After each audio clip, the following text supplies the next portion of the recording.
Hey guys, welcome back to my channel, or if this is your first time here, welcome. Today I want to talk a little bit about skincare. Now before I start, let me just say, I'm not a beautician, I'm not a dermatologist. I'm not saying that these products and these tips will work for everybody. This is just what I've been using at the moment that I found works well for me and for my skin type. Can I also just say this is not a sponsored video, I'm not being paid to say this. The opinions are all my own and these are all products that I've bought with my own money and that I use myself.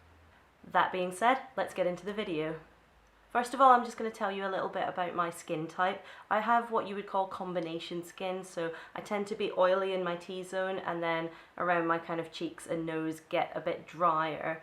So I've kind of had to figure out a skincare routine that balances out both problems. So the first product I want to show you is what I use at the end of the day to take off my makeup, and it is the L'Oreal Extraordinary Oil Facial Cleansing Oil. And the way that I use this is that I put a couple of pumps into my hands, rub them together, and then I will massage it all over my face until my makeup's dissolved. I do find I have to concentrate a bit more around my eyes because I do use a waterproof eyeliner, so that is a little bit trickier to remove. I do just then rinse it off with water. I imagine you'd probably get better results with using maybe a damp washcloth, but I then go on to use a second product, so I find that I don't really need to do that.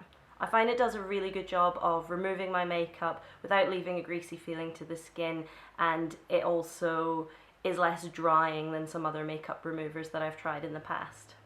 So once I've removed my makeup and rinsed and dried my face, what I then go on to use are the Nip and Fab Dragon's Blood Fix Daily Cleansing Pads. Now I absolutely love these things, so what I use those for is after I've removed my makeup, just to remove anything that's left over. So under my eyes I often find I have a little bit of smudges from mascara and that sort of thing, and also round the edges of the face where I might not have done such a good job with the oil at removing my makeup, and it just really helps to deep cleanse the skin. And they smell really good and it just makes your skin feel so refreshed. So I will use those at night after I've taken off my makeup, and sometimes I use them again in the morning as well. As you can see, they're pretty small, so I probably wouldn't use these for removing your makeup without using something beforehand because, like I say, they are pretty small, but they are very saturated with product. They leave a really nice feeling to the skin. I find that they just hydrate and refresh my skin, so I really like those. And then what I follow that up with is another product from the same range, which is the Dragon's Blood Fix Plumping Serum. And what I usually do with this is I put a couple of pumps onto my fingers and then I just gently smooth it all over my face and neck, and I find 2 pumps is enough to do that. This stuff is absolutely amazing. This has possibly made the biggest difference to the condition of my skin. I find that it, like the pads, makes my skin feel really clean and refreshed. Also makes it feel really smooth and hydrated.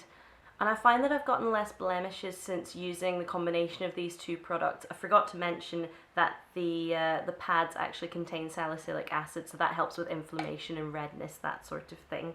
I also find with the serum, it's not a use that it was intended to, but I find that it makes my makeup go on a lot smoother. So if I don't have time to use a primer, this is kind of the next best thing. So that's a bit of a nice bonus there. I also find, particularly if I am a bit dehydrated or tired, that I'm starting to get little fine lines around my eyes, and I have particularly deep creases underneath my eyes, and I find that this really helps reduce the appearance of those, so I absolutely love this product. I would recommend it to anybody.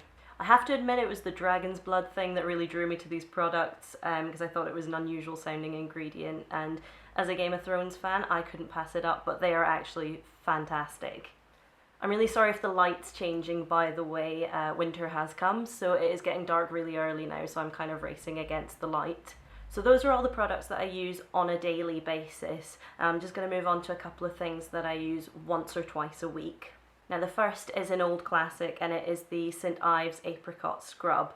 I've been using this for years and years. It is so good. It's really cheap. It's just a few pounds from Boots. I use the gentle one for sensitive skin, but they do a few different variations depending on your skin type. I usually use it in the shower because I find the warm water helps open your pores, and then it does a better job of cleansing them. And then I will just gently, in small circular motions, scrub all over my face and neck and then let it rinse off. Like I say, this product is great. It's been around forever. You can get it anywhere, in the supermarket even, and it just gives you a lot of bang for your buck. I really love this, and it comes in quite a big tube, which I find lasts a pretty long time, especially when I'm only using it once or twice a week. I maybe use it a bit more in the summer because I find that my pores can get really clogged when you're a bit more sweaty and that sort of thing. But yeah, there's not much else to say about this. It's just great. I love it. And when I'm done in the shower and I've dried my face, I then go to yet another product from the Nip and Fab Dragon's Blood range, and it is the plumping mask. And what I do with this is I just put a layer all over my face and then I'll let it sit for about 10 or 15 minutes.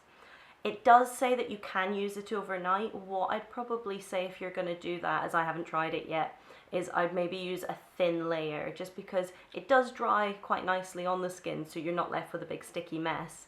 But it does stay slightly tacky. So I think if I were sleeping, and I tend to move around in my sleep a lot, so I'd worry that I was getting it all over the sheets and in my hair and stuff. So I would probably say use a thin layer, but I haven't tried it yet, so I can't say for sure. If you have, let me know in the comment section below what you thought, or if you've got any tips for using it. And what this says is an intensely hydrating gel mask combining multiple skin perfecting complexes to plump the look of wrinkles and refine the skin's appearance for a brighter, more youthful looking complexion. And I have to agree, it really does that. I find that my skin feels so soft and moisturised afterwards. So yeah, once or twice a week I will just pop this on, and especially in the winter I find it helps to keep my skin really well moisturised and balanced. And it doesn't feel horrible and thick and sticky on the skin. Like I said, it dries to quite a nice fine layer. It's got a slight tackiness to it, but it's quite easy to ignore. It doesn't feel like you've got a really thick, heavy mask on. And it's clear as well, there's no colour to it, so it's not necessarily obvious you're wearing a mask, you just will look a bit shiny. So it's not the end of the world if you have to say answer the door or go and speak to someone. You don't have to go into hiding when you're using this, so I quite like that. And that's it, guys. Let me know in the comment section what you thought of this video. If you use any of these products, let me know your thoughts on them in the comment section. If you haven't already, don't forget to subscribe, and I will see you next time. Bye!